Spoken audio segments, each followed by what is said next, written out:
Welcome to Inside 340B Report, an insightful conversation between 340B Report's editorial team on the key issues affecting the 340B drug discount program, the nation's second largest government drug program.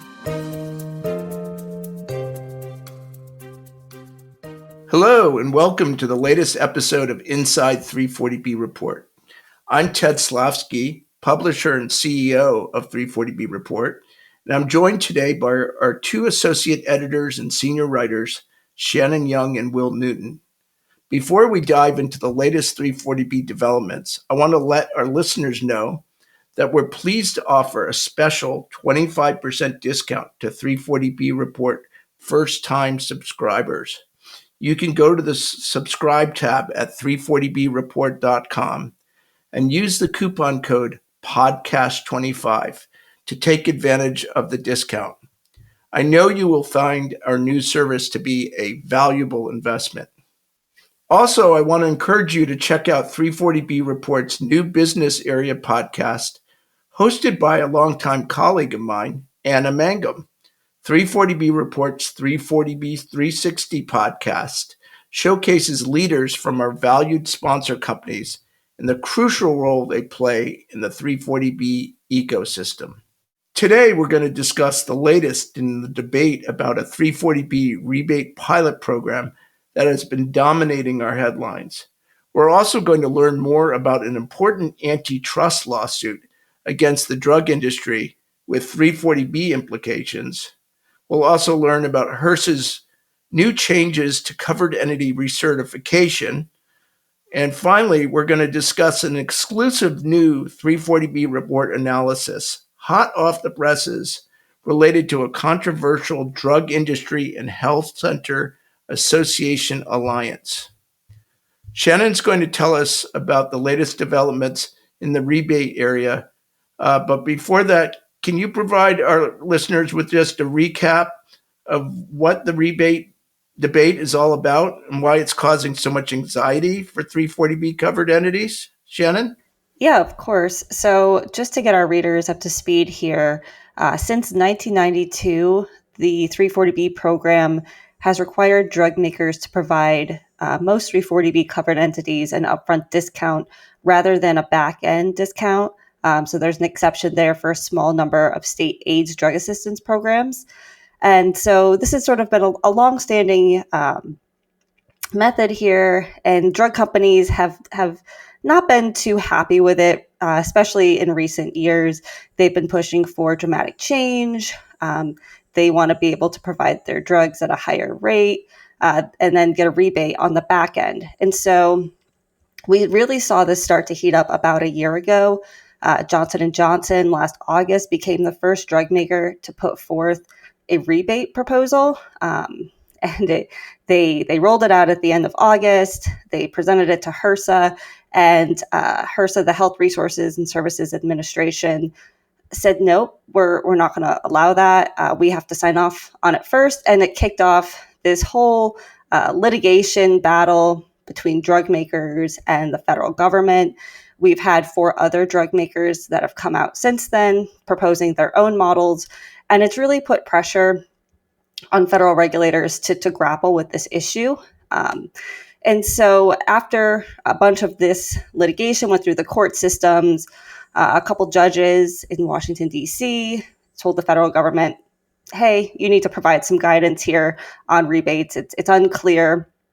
And so on August 1st, HRSA officially published its rebate model proposal in the Federal Register, and that is a pilot program. And so it's a lot more narrow than the plans that drug makers had put forth, again, in the past year to 6 months. And so under this guidance, which is currently up for public comment, approved manufacturers must pay covered entities the difference between the drug's full acquisition costs and the 340B ceiling price within 10 days of claim submissions, and for all technical administrative costs. Manufacturers cannot deny claims based on concerns about drug diversion or Medicaid duplicate discounts, but they could deny claims to comply with the IRA, such as to prevent duplicate application of 340B ceiling price and the IRA's maximum fair price. And just to note here, this rebate pilot proposal would only be applicable to drug makers that have drugs selected for the first round of drug negotiations in Medicare under the Inflation Reduction Act. And so that's why we see sort of this language here related to the IRA. And all proposed rebates in the pilot would be limited to 11 components of, quote, readily available pharmacy claims data. And so that sort of gives us our first look at what rebates could look like. Again, this is up for public comment. We could see some changes, but probably nothing major here. And the same day that HRSA unveiled its proposal in the Federal Register, HHS, Health and Human Services Department, touted its rebate model in a federal appeals court case that J&J, Eli Lilly, Bristol Myers Squibb, and Novartis, which are the other drug makers, to propose their own rebate models brought against the federal government following the rejection of their proposed rebate models. So HHS argued in their filing that drug manufacturers may not implement 340B rebate models without the Secretary's approval, but they also noted that the Secretary is still considering whether to permit them to implement their proposed rebate models.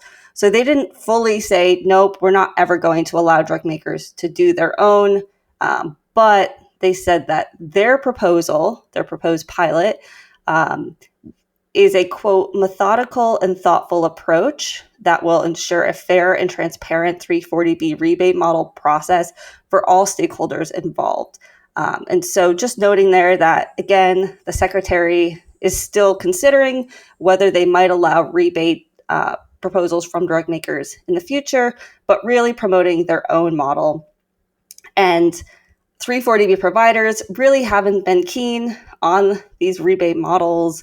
They've raised a lot of concerns about them, what it means for their finances, their ability to provide care to vulnerable populations. And so HHS is sort of putting out its proposal as a potential compromise. I don't know if stakeholders necessarily see it that way, but that's definitely how they're framing it in these court filings. And then HHS also announced in another Federal Register filing that they're extending the comment deadline for the rebate proposal from September 2nd to September 8th.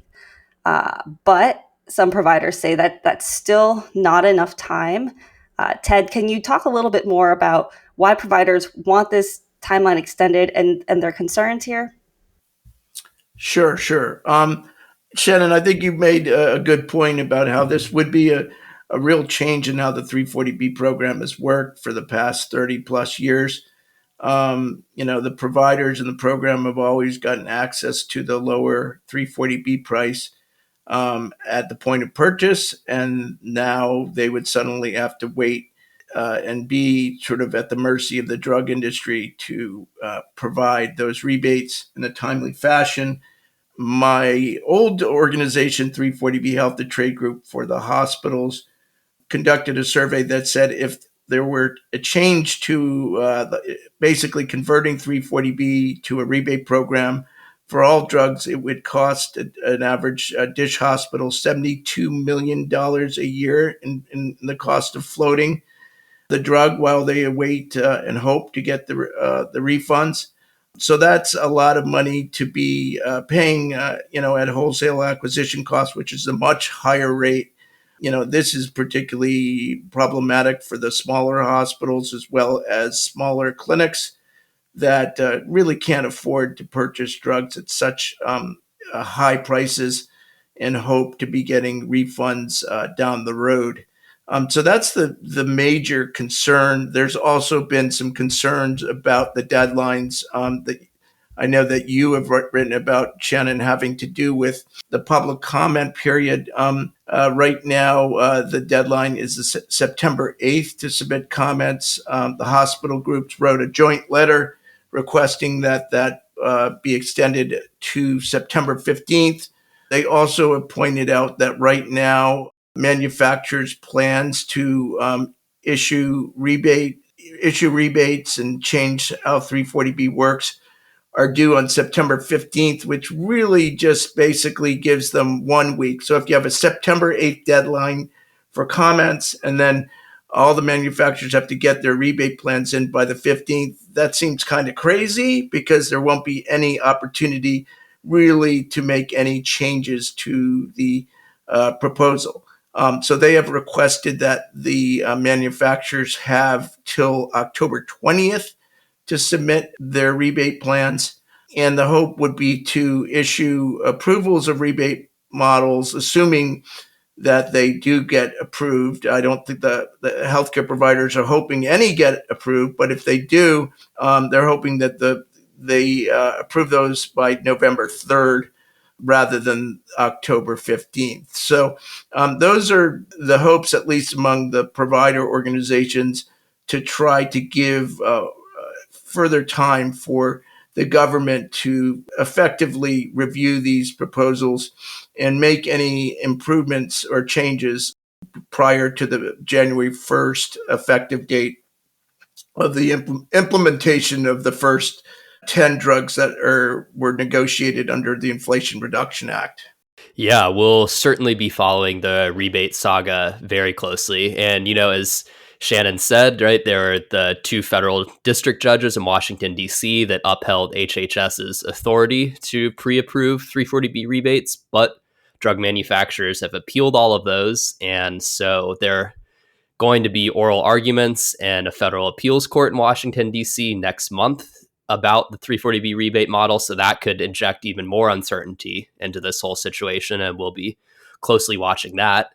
And then, in a different federal appeals court, there is actually another major development and decision related to the 340B program in a separate court case. And Shannon, I know you wrote about that last week. Can you tell us a little bit more about that decision there? So yeah, if there wasn't enough going on with the 340B rebate litigation, we also had a really important ruling come out of the Second Circuit Court of Appeals recently. So the appeals court ruled basically that this case can continue at the district court level. And this comes several months after the Western District Court in New York basically dropped the case. They wouldn't allow it to move forward. And so the health centers appealed to the Second Circuit, hoping that they could allow this class action to continue. And so the Second Circuit agreed. They said that these health centers had enough meat on the bones here in this case to go after the drug makers and pursue this on a class action front. And so on its face, this might not seem like such a win, but health center attorneys that I spoke to told me that it's a, quote, watershed moment because it could allow for a bunch of future lawsuits on 340B. And so it's something that could make waves in terms of this case moving forward. It probably will be several months to years before we see a resolution here, but kind of the waves that could come from it, the additional lawsuits, is really what is important here. And it's, as provider attorneys told us, it really has to do with the appeals court finding that the U.S. Supreme Court's decision in a case known as Astra v. Santa Clara County does not bar plaintiffs from asserting antitrust violations related to 340B. And so for a long, long time, 340B providers felt that they couldn't really bring these suits forward or that they would get stopped. And so this adds a little bit of wind to their sails. And so it could lead to a lot more cases down the line. Okay, that's great, Shannon. That's really helpful. It's interesting because the providers in the 340B program have felt stymied from that Supreme Court decision, which basically said that providers don't have a private right of action to sue the pharmaceutical industry under the 340B statute. And it's basically up to the government to be the police force here when it comes to pricing. So this is now a new avenue alleging antitrust violations, collusion between drug makers that could potentially be a fruitful way to challenge the drug industry, assuming that they have a solid case. So with that, I know we're going to take a minute to hear from one of our great sponsors. So let's go ahead and do that.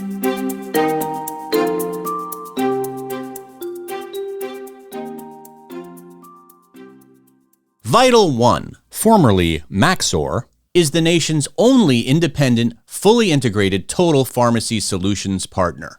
By combining pharmacy operations, 340B management, specialty pharmacy, pharmacy benefit management, and patient affordability solutions, Vital One is dedicated to helping mission-driven hospitals and healthcare providers improve outcomes, unlock revenue, and reinvest in healthier healthcare communities.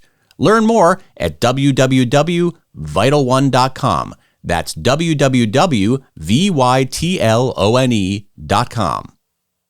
Will, HRSA also recently announced some changes to the 340B certification process for STD clinics and other 340B covered entities. Can you start off by giving us the background on the lawsuits that likely prompted HRSA to make some of these changes? Yeah, so as we pretty often see with HRSA, oftentimes whenever there's a new announcement or new change, it's often preceded or prompted by a bunch of litigation. This was certainly the case in the rebate guidance, which Shannon discussed. And with respect to these new changes to covered entity recertification, particularly for STD covered entities, it certainly is no different there. So to sort of give the background before Shannon talks about some of the new developments, you have to go all the way back to the very end of last year when several drug manufacturers sued HRSA and alleged that HRSA had been unlawfully allowing ineligible STD covered entities to enroll in the 340B program. So the lawsuit sort of broadly targeted HRSA's certification process, but it specifically named one STD covered entity in particular, which is Sagebrush Health. It's a Nevada-based healthcare provider that operates a number of STD covered entities. The drug manufacturers alleged that these Sagebrush clinics were 340B ineligible and had been misusing 340B savings. Sagebrush has strongly denied those allegations and say that they've, done everything by the book. So basically, the exact same day that this drug manufacturer lawsuit happened, HRSA sent Sagebrush a letter saying that, look, we don't think a lot of your sites are 340B eligible and we don't have the right documentation for them. You need to send us this, otherwise we'll terminate them.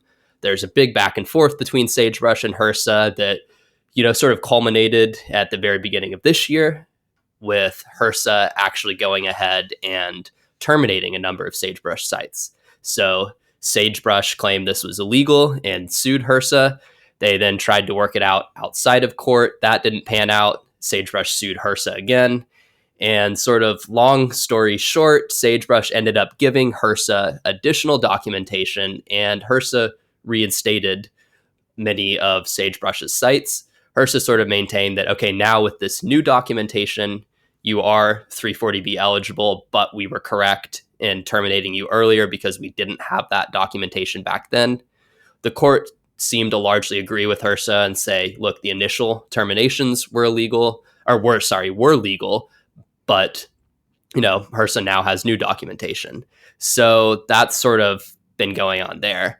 And then keep in mind, sort of on top of all of this, is this separate drug maker lawsuit that seemed to sort of initiate this whole thing. And in that particular case, the government filed a partial motion to dismiss and basically said, look, we terminated these Sagebrush sites. We asked for additional documentation. So your whole argument's a moot point. The court, though, disagreed with that and said, no, this lawsuit can go ahead and continue. So we sort of have all of these complex moving pieces there. And for a lot more specifics on sort of the alleged violations and responses of the various parties, you can read our more detailed coverage on 340breport.com. But that's sort of where we stand there. And against the backdrop of all of this, HRSA recently made a big announcement, which Shannon, I know you covered in a news alert last week. So can you tell us a little bit more about that? Yeah, so HRSA put out a notice in the Federal Register on August 7th that proposed changes that would require STD clinics and other 340B covered entities to submit new or more complete information to enroll in or be recertified in 340B.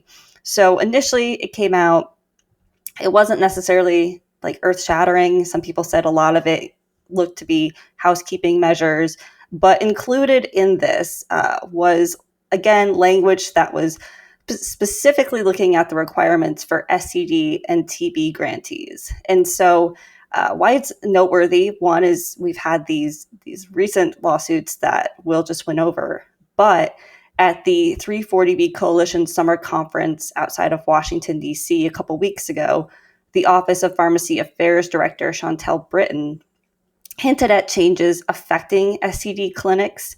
And so this, to many, appears to be a signal of the changes to come here. And so, again, the notice included about a dozen updates, most of which seemed to be mostly housekeeping type of measures. It was part of an information request, but included in that was HRSA asking all STD and tuberculosis, so TB grantees, to provide supporting documentation to demonstrate their 340B eligibility during initial registration and recertification, if requested, to ensure compliance. And the requested information includes a copy of the federal grant notice of award that identifies the grantor, grant number, period of funding, and recipient info.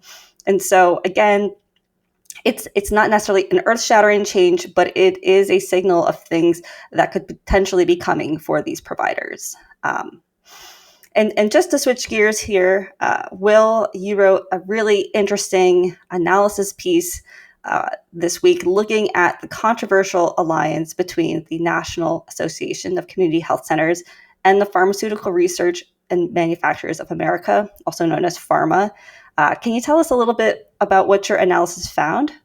Yeah, definitely. And so to sort of start out by setting the stage here, so all the way back in the spring of 2023, NAC and PhRMA announced an partnership called ASAP 340B in order to pursue their joint vision of 340B reform with the goal of sort of protecting what this alliance described as true safety net providers. ASAP 340B also around that time released some other documentation that said, PhRMA, the trade group, is compromising on a number of issues, including the role of contract pharmacies. So when we go back to 2023, at that point, drug manufacturers had begun placing contract pharmacy restrictions going all the way back to 2020. And a number of health center leaders were concerned that they had sort of become collateral damage in this broader dispute over contract pharmacies between hospitals and the drug industry. So health centers, like many covered entities, really felt the squeeze of these contract pharmacy restrictions. And then if you look at sort of HRSA data back at 2023, DISH hospitals accounted for 80% of the total value of 340B purchases there, compared to just around 5% for community health centers. So they were sort of concerned that they were being boxed out a little bit, and also felt that their partner hospitals should, in addition to sort of looking to protect contract pharmacies through litigation, should pursue some sort of reform on the legislative level. So that's sort of all of this context there. And the alliance forms, and they say that PhRMA is going to compromise on contract pharmacies. So at 340B report, we went ahead and did an analysis. I was sort of looking at our archived coverage and archives of 340B ESP announcements about contract pharmacy restrictions, and found that back in March 2023, when this alliance formed, 7 members of PhRMA had restrictions in place on community health centers before this alliance formed that was going to compromise on contract pharmacies. But since that alliance is formed, we now have 16 different PhRMA members that have contract pharmacy restrictions on health centers. So that number has more than doubled, which for sure raises some questions about, whether or not any compromise ultimately happened, and the extent to which, NAC and its members may have ultimately benefited from this. alliance. Another thing that's sort of been playing out since this alliance is formed is that pharma and health centers have really been sort of butting heads and going at it at the state level. So in response to all of these restrictions, a number of states, often led by providers, have been pursuing legislation that would prohibit drug makers from placing contract pharmacy restrictions in specific states. So almost all of these bills and laws were backed by health centers, and many were actually sort of introduced and primarily led by state primary care associations, which are NAC members and represent health centers at the state level. And, in almost all of these cases, every time a health center representative was testifying in favor of one of these bills, a pharma representative was going to the state and testifying against them. So it was also very interesting to see how that's continued to play out despite this alliance at the state level. And we've also seen, once states do pass these laws, pharma and members of pharma have been very quick to sue these laws. Another, sort of interesting thing that's come out of this alliance, I would say sort of the most concrete thing was a ASAP 340B backed bill that was introduced last year. So it was introduced by 3 House Republicans. It had the backing of ASAP 340B, and it did codify certain uses of contract pharmacies, but it also had a number of restrictions in place that, a lot of critics warned would basically force a lot of retail pharmacies out of the program entirely and sort of reduce the number of available contract pharmacies in the first place. It also pretty notably had a clause in there that would supersede all state laws and prevent future state laws, basically meaning that any states that already had their own contract pharmacy protections, those statutes would be invalidated. And then sort of on top of all of that, there are also a number of provisions that a lot of hospitals opposed. The American Hospital Association argued that measures in there would significantly restrict eligibility and could lead, up to 3/4 of all urban dish hospitals from having to exit the program. There are some restrictions on uses of savings, the patient definition, et cetera. So it was definitely a very controversial policy. So we're now a little, 2.5 years since this alliance formed, basically. And there's been a lot of criticism of it, both internally from some NAC members and then externally from other provider groups. And we have seen some signals of NAC's, at least public posture, appearing to change a little bit towards this. So for one, NAC told us recently and updated some of their, talking points to say that they now do support state level contract pharmacy protections. So despite that being in the bill, so that has changed. Also a NAC leader and NAC as an organization formally attended the 340B Coalition conference this past summer for the first time in a couple years. So NAC was one of the original members of the 340B Coalition, which is sort of this bigger umbrella group of 340B providers and advocates. And they had not been formally attending the conference recently amid some tensions about ASAP 340B, including some protests that this one AIDS and HIV group was putting on against NAC. So, they did attend this conference, and NAC leader in opening remarks was sort of talking about the importance of providers standing together in light of contract pharmacy restrictions. So we have been seeing that. But, at the same time, if you go to ASAP 340B's website and social media, you'll see that NAC is a member. Their social media has been very active.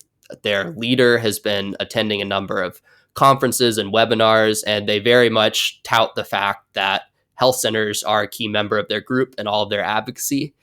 And we even looked at some recent federal disclosures and found that ASAP 340B, just in the first 6 months of this year alone, has spent $100,000 lobbying Congress. So they're certainly very active. And again, when it comes to contract pharmacies, it's not at all a black and white issue. There's a lot of inner workings, but definitely think that our analysis raises some interesting points. And, we will be very curious to see how this alliance evolves in the future and whether NAC continues to play a pretty active role in that. And I know we're sort of nearing the end of our time, but before we close, Ted, I don't know if you have any thoughts you want to share on this analysis and this development before we sort of close things up here. Yeah, Will, I think you did a great job, and I know, Shannon, you helped with the reporting there.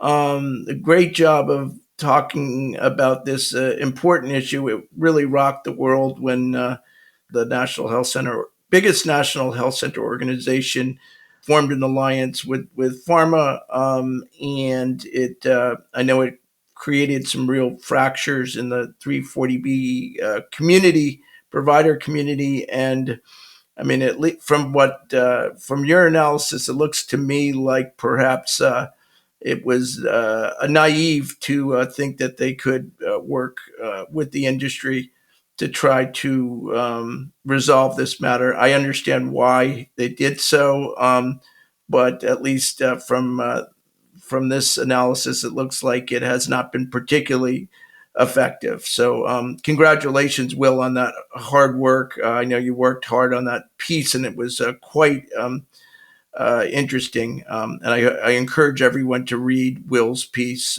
which I know was the lead story in Thursday's issue. So well done. Thanks, Ted.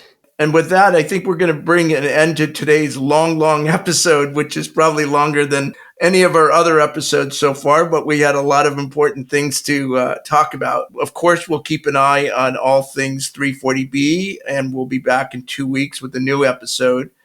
And please follow along with our twice weekly newsletters, which come out each Tuesday and Thursday. And just a final reminder, if you're not currently a subscriber, you can take advantage of our 25% discount by going to 340breport.com, clicking the subscribe button, and using the discount code podcast25. Thank you all for joining us, and thank you, Will and Shannon, for all your really great work over the last few weeks.